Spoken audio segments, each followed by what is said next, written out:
Now, on 105.9 FM and streaming worldwide on the WMAL app. O'Connor and Company. It is 6:06 this Wednesday morning, the 12th day of June. It's O'Connor and Company. Following the calendar is hard. Coming up in 10 minutes, Jonathan Myers running for the 7th Congressional District in Virginia. 6:35, we'll talk to Cal Thomas. At 7:05, Hung Cal running for Senate in Virginia. 7:35 brings us Tom Fitton of Judicial Watch, and then 8:05, Jenny Terre. She's got a big scoop on the border. It has nothing to do with Mexico or Guatemala or Honduras. No, 6 Russian nationals with ties to ISIS shockingly found in our country after having crossed the border illegally. That's all coming up. It's Larry O'Connor, and hey, I think that's Julie Gunlock of all people. Good morning, Julie. Here I am. Good morning. As we, for people who know Julie Gunlock, before your brilliant debut 3 years ago here on O'Connor and Company, it is coming up on your official 3-year anniversary, actually. Wasn't it in June that we... Yeah, I think it was a little later than that. Maybe a little later. It was like September. Yeah. Oh, was it? It just seems longer. Anyway. Funny. So funny. If anyone recognized the name Julie Gunlock, I think probably it's fair to say that some of your most prominent media appearances before you joined this program was on Cam Edwards' great show. Yes, NRA News. On NRA News. Yeah, Cam and Company. Yeah. Cam and Company. Cam, love Cam. And you, Julie, have been an outspoken advocate for Second Amendment rights, and most specifically about women having the right to defend themselves with a firearm. Guns are the great equalizer. That's right. You take guns out of society and men have an advantage on women. Well, and I tell you, and that doesn't work well. Yeah, when I started working on this issue and focusing on this issue, it was before men were so welcome in women's spaces. Yes. You think about it today, where men are disrobing in front of children in women's locker rooms and being placed in women's prisons where they rape women, female prisoners, where you have a Supreme Court justice who can't even define what a woman is. Where Parker Posey has to go to a sporting event and yell at the crowd, I'm not a veterinarian, but I know what a dog is. Right. This is not hard. So in the time, when I started working on sort of women and the Second Amendment rights to defend yourself, it was a very different time. But nowadays, that right is more important than ever. Well, and I think that part of the power of your advocacy here is to blunt these attacks from these groups that they always, like National Organization of Women. It's like, well, not all women. And this group, Moms Demand Action. Oh, the worst. This was the Rosie O'Donnell inspired group that I think it was after Columbine. Might have where been, it was, that's it. Moms now demand action. Don't get on the wrong side of moms. And it was all about infringing on Second Amendment rights. So that was the group.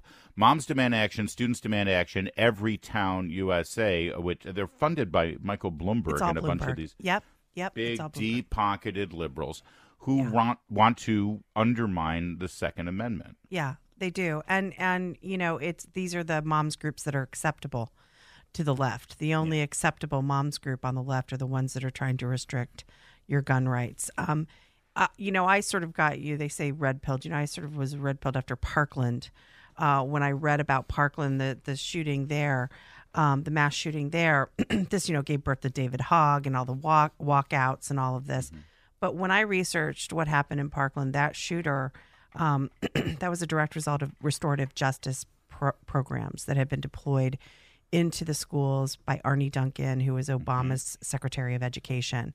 And the restorative justice is basically you get away with actual discipline and you turn everything into a social work sort of counseling session. So you can take, but this is the same. It doesn't matter the level. It could be bullying, or it could be a sexual assault, or it could be a violent assault by a student. And it's all this sort of, sitting around in a drum circle talking about your hurt feelings. And the last thing you do is discipline the child and actually punish them and keep them away from the kids who are actually following the rules. Don't contact the police. Yeah. And that is what happened with the Parkland shooter. There were so many reports, and They didn't contact the police. They didn't communicate between school and police. It was awful. And so this is what it results in, this type of situation. And that murderer's last name was Cruz. Yes. And so, again, they mistaken. It's like, well, it's a minority child. No, he wasn't. He was not actually ethnically Latino, but he had the last name of Cruz. He had been adopted. Yes. Yeah, exactly.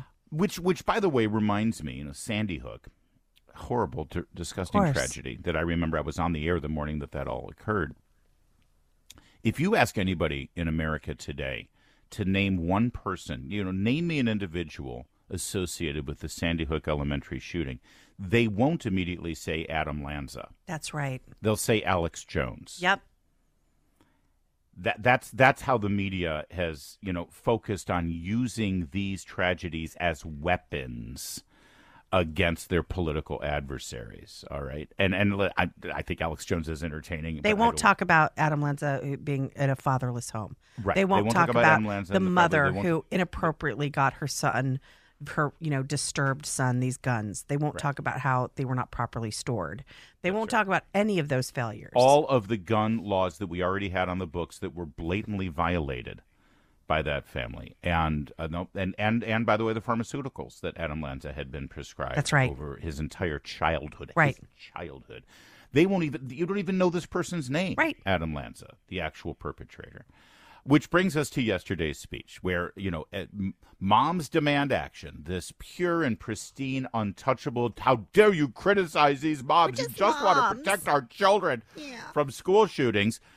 They greeted the President of the United States, whose son had just moments before been convicted of federal gun charges, one of which included disposing of a .38 special in a waste can across from a high school. And this is how they greeted him.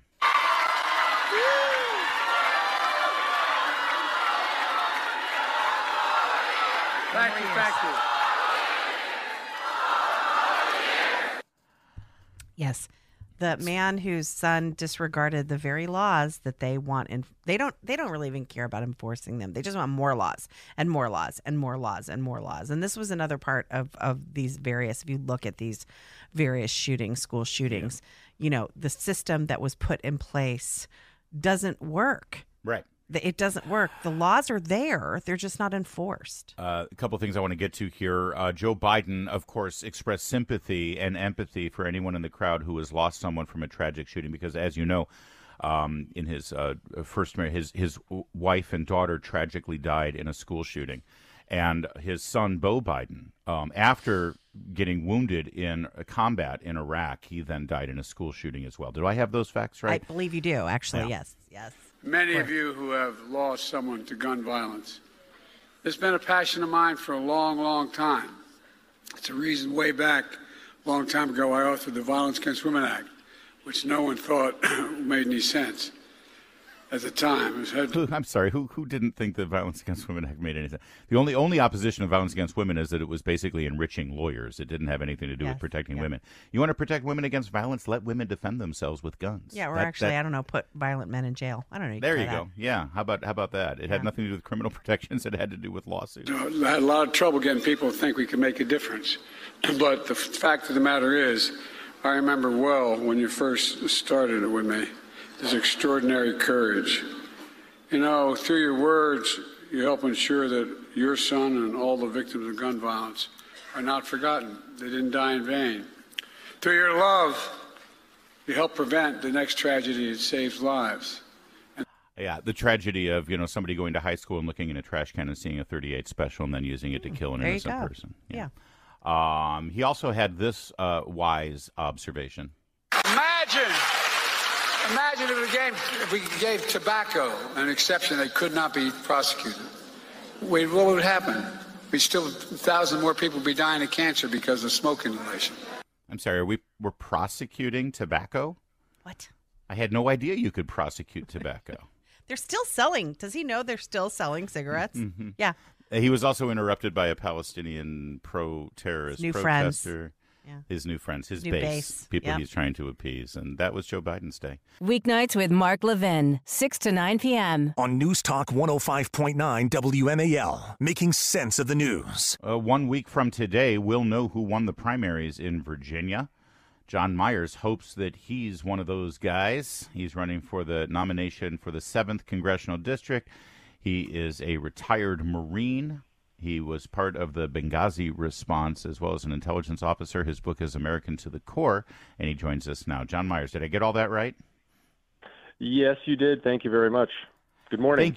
Thank you for being here. Good morning. You know, you hear military intelligence, and you have a very important job, especially in the war on terror, and a couple of the things that you've seen. But lately, you know, people are concerned about the intelligence apparatus in this country being used for political purposes. Is that something that's motivating you to run for Congress? You can maybe clean up the reputation of some of the organizations you were affiliated with?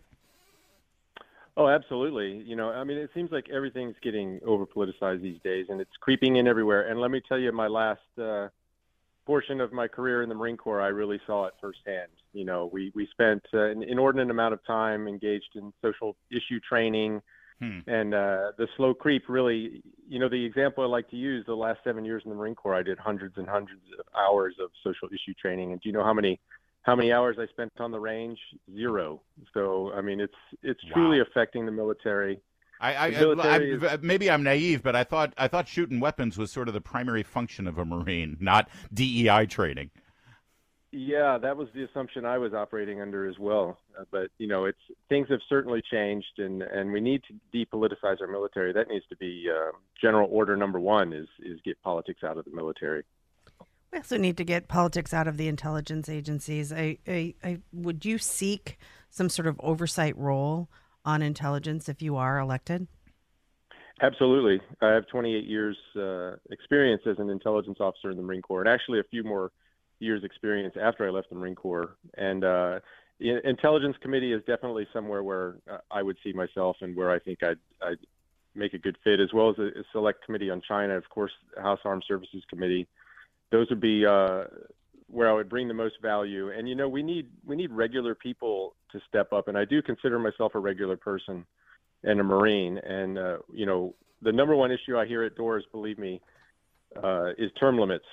And I'm a big proponent of term limits. And it would truly change the dynamic of American life and politics if we didn't have these people that get up there and after 5 or 6 years, their sole consideration is self-preservation and reelection.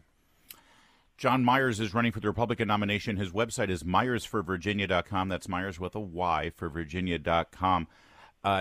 John, there's an interesting dynamic going on in Virginia right now as we see the effects of President Biden's border policies. Just recently in the 7th District, you saw the front gates at Quantico, a place you probably know pretty well, attempted to be breached by 2 Jordanian nationals, one of them on the terror watch list, in the country illegally. What are the people of the 7th telling you about the border security and immigration issues and how it's affecting them? It's the biggest issue, believe it or not. You know, thousands and thousands of doors and voters talk to. The number one issue is that people want the border secure. And my reasoning and justification for it, it's not just an immigration issue. Okay, that's important. People love to argue about the immigration aspect. It's a national security issue. Yeah.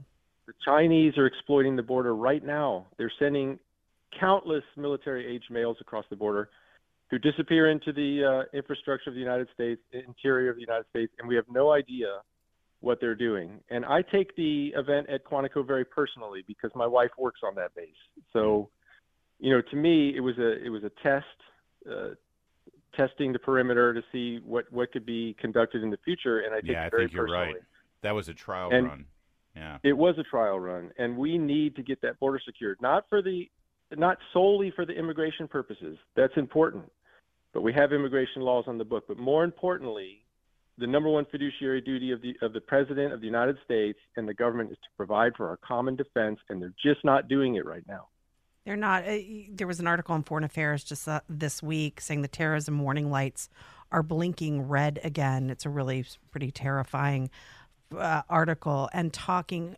One of the points that they're making is that there is an underinvestment in human intelligence, and that we really just don't know. And that coupled with the number of people coming over the border unchecked.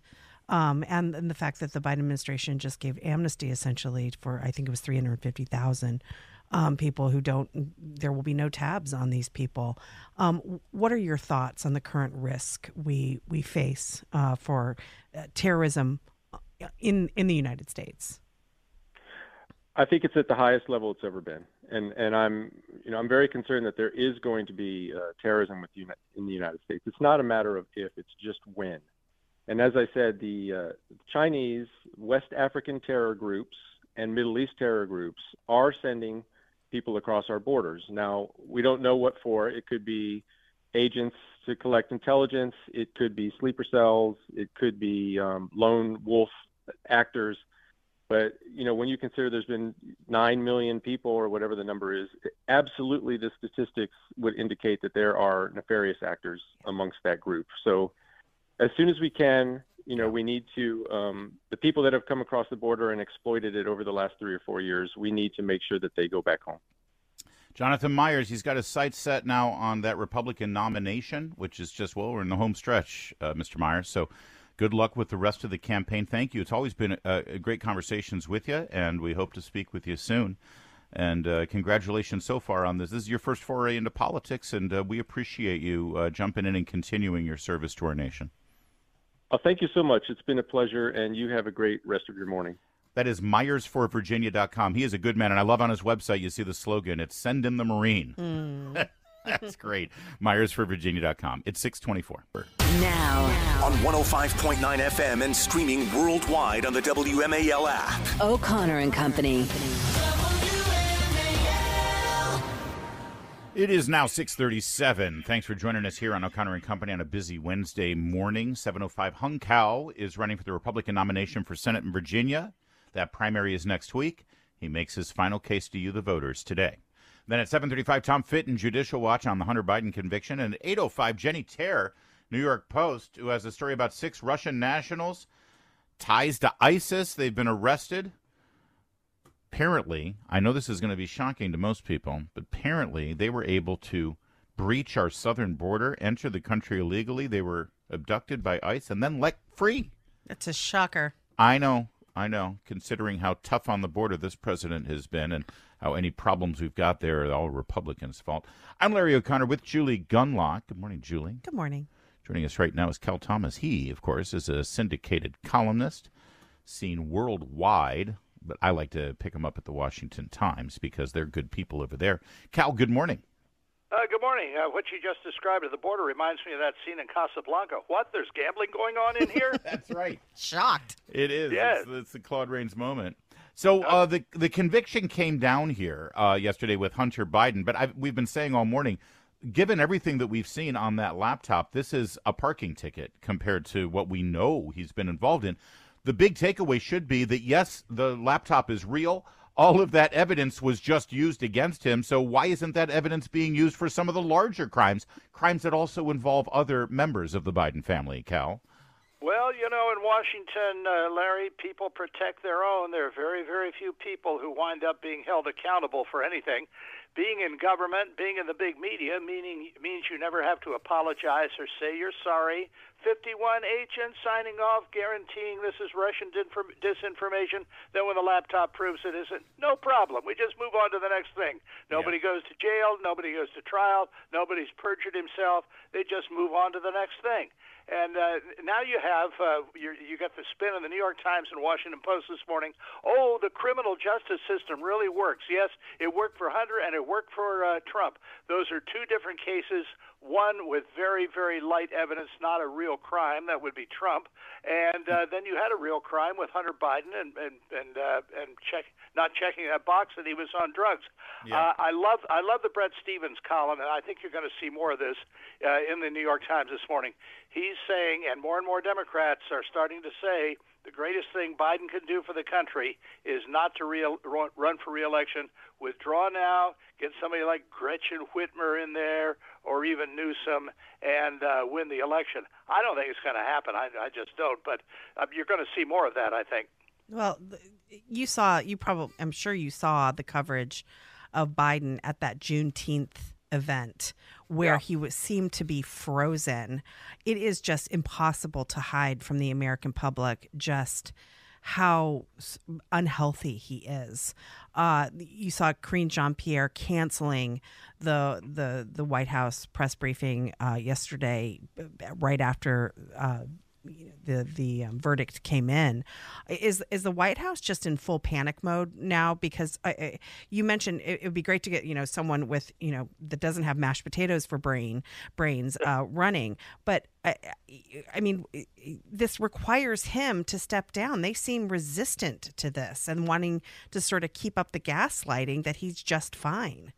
People run all their lives for President of the United States, and once they get it, they don't want to give it up. And I think Dr. Jill likes the accommodations and flying for free on Air Force Two. You got a lot of people with jobs in the White House, progressives, leftovers from Obama. They don't want to give up the power, and they see a real threat that Donald Trump's going to win the election. Biden is now down at 37% approval. I'd like to know what those 37% are approving of. But, it's the lowest of the other recent one-term presidents, George H.W. Bush and who was the other one? Anyway, so I think they've got a real serious problem. I think the debates are going to be a huge problem for Biden unless he takes some uppers, which Trump accused him of doing before in the State of the Union address. So there's a lot to come. The big trial, September 5th, for Hunter on tax evasion charges, I think could reveal a lot more of the business dealings of the Biden family, which could be seriously damaging to Biden's reelection hopes. Cal, you mentioned his approval down to 37. He's also dropped 11 points, I believe, with Democrats at this point. At what point, I guess they're still gambling that as unpopular and as incompetent as Joe Biden is, because he's running against Trump and Trump still has high negatives, and now add convicted felon to the mix, not that most people are affected by it, that's going to be enough. What needs to happen, do you think, for someone to tap Joe on the shoulder and say, it's over, we can't afford you on the ticket? Well, I think a family member, even Jill, is going to have to do it if it comes at all. But look, he's already on a number of ballots. I mean, how do you take the name off the ballot? You had, during the primaries, you had Nikki Haley, who suspended her campaign, was still on the ballot, and people were voting for her. So if he remains on the ballots, especially in these important swing states, and people pull the lever for him or X the box, that's going to take away votes for the presumptive or whoever else steps in his place. So I think it's a lose-lose any way you cut it. It's not a very good scenario for the Democrats and certainly not for Joe Biden. Cal Thomas, seen everywhere on his syndicated column, but of course we suggest you check out the Washington Times, but you can also hear him every week right here, and we're fortunate for it. Cal, always good to talk to you, sir. Thank you. Thank you, guys. Appreciate it. It is 6:43. Making sense of your world. Thank you for your clear insight. News Talk 105.9 WMAL. This is a major wake-up call. Making sense of the news. All right. We've got an update here on our family, Julie's family, which is our family. And it's also, I guess, a bit of a warning to all drivers in the greater Washington, D.C. area. A rite of passage has been achieved in the Gunlock family as your son is officially driving. Yes. My son passed his driver's test yesterday. It's a big deal. Yes. So he will be on the road soon enough. I will be in the car with him for the time being. But so this is the first of your children to get to this point. Yes. It is driver's permit. And I'm terrified. Yeah. I'm a little bit. So are we. This is exciting. This is sort of a rite of passage. Everybody remembers, when they got their license. Now, the interesting thing is that his generation, Gen Z, they're not driving very much. A lot way of them, different than our generation. Way different. Gen Xers. It was. I can tell you, the day I got my driver's license was the day after my birthday. Yes, mine too. Yeah. And it was just sort of like, what are you doing on your 16th birthday? Getting my license. That was, That's right. So I was not going to allow that. I was not going to allow my son to not get his license. So he's been studying, he's been doing driver's, sort of the DMV test that is online. And he passed yesterday. He might have taken it a few times, but he did. I can see you gently coaching him. For God's sake, illegal aliens gently. Can pass Yes, gently. What? What are you, an idiot? It's not that hard. Anyway, so congratulations to my oldest son. Yes, and watch out. He is on the road, but I'm sure he'll be fine. There he goes. There he goes. Maybe you can send him after the geese crossing 395. But it is interesting. It is interesting, though. He can't drive right away. I mean, it's not like there's a lot of precautions that they put up, and I think, if I remember, I'm sorry, my kids got their license in California, as you know. So, but I know in that state, the first year you actually get your license, you're not allowed to drive with other teenagers in the car. There has to be an adult. Is that how it is in Virginia? Yeah, it's not. I was told 9 months. I have to check all of this on the website. I was told this by a DMV person, and they weren't exactly clear. Yeah. But there's a shock. Yeah, that was a shock. You can either purchase. I found this kind of interesting. They said you can buy, and again, not the clearest instructions, but I was told I can enroll him in a driver's ed course. These cost a ton of money. Yeah, it's not done through the schools anymore. Right, no. And then, so I can enroll him in one of these courses where, it's usually like a retired police officer or something. And they teach them how to drive, and then he can go for his license. I see. Or for 9 months, I can drive with him and basically teach him, and he has to reach, I think, a certain number of hours. Okay. And again, please don't tweet me. I don't know if I've got this right. I'm going to check it. But So it's like homeschooling your driver's ed. Yes, and then I guess when they turn 18, because then they can go, or it's 9 months of teaching. Anyway, I'm going to check all this. But the point is that, I'd like to expedite this, but that costs a ton of money. And I think about sort of these immigrant families who come here legally, and, and want their kids to sort of, help out or get jobs and, maybe drive somewhere, and they are prevented because of these high costs of these schools. So kind of a racket going on, in my opinion. Well, all right. Well, listen, everyone, all drivers will be in our prayers, certainly you and your family as well. No, this is a great thing. And it's one of my favorite things about being a parent, in that I know when I got my license and when I was able to drive, to me, it was freedom. It was like I have independence now. He's going to do the grocery shopping. I'm going to give him a list. That's the funny thing. The kid thinks it's all about freedom, and the parent is like, oh, finally, I get some help around here. Take your brother you can go and do it yourself. And it's a beautiful thing. It's win-win. And keep your eyes out there. Thank you. Gunlocks. 6:53.